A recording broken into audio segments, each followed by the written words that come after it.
န်တုံးနေ Robin သူပြောရဲစကားနေ့ရဲ့စွမ်းရည်ကနေ့ရဲ့ဘဝကိုဆုံးဖြတ်သွားတာမဟုတ်တော်တာမတော်တာနေ့ရဲ့ဘဝကိုဆုံးဖြတ်သွားတာမဟုတ်ဘာကဆုံးဖြတ်သွားတာလဲဆိုတာနေ့ရဲ့ standard ကိုအားကိုပဲဆိုရင်တစပဲရလဲရမယ်ဆရာသမား idol နေ့ရဲ့စံနှုန်းတစ်ခု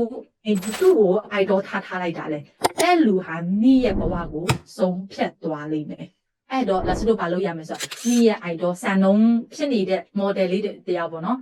မောကအဲ့လိုလူတရားဖြစ်ချင်တယ်လို့သွားရှာပြီးတော့ဒီကိစ္စအဲ့လူပေါ့နော်မောဖြစ်ချင်တဲ့လူတရားဒီလိုသူကြုံခဲ့လို့ရှိရင်သူဘယ်လိုဆုံးဖြတ်သွားမလဲသူဘယ်လိုလှုပ်ဆောင်ချက်လုပ်မလဲအဲ့လိုအမြဲတမ်းတွေးရင်းနဲ့ကနေကအဲ့လိုလူဖြစ်လာပြီဖြစ်လာတော့သူရောက်တဲ့နေရာလဲနေရောက်သွားပြီအဲကြောင့်မို့နေ့ရဲ့စွမ်းရည်ကိုပဲအာရုံမရောက်နဲ့အရင်ဦးဆုံး idol တယောက်စံနှုန်းတယောက်သွားရှာအဲ့ဟာကနေ့ရဲ့ဘဝကိုဆုံးဖြတ်သွားလိမ့်မယ် First step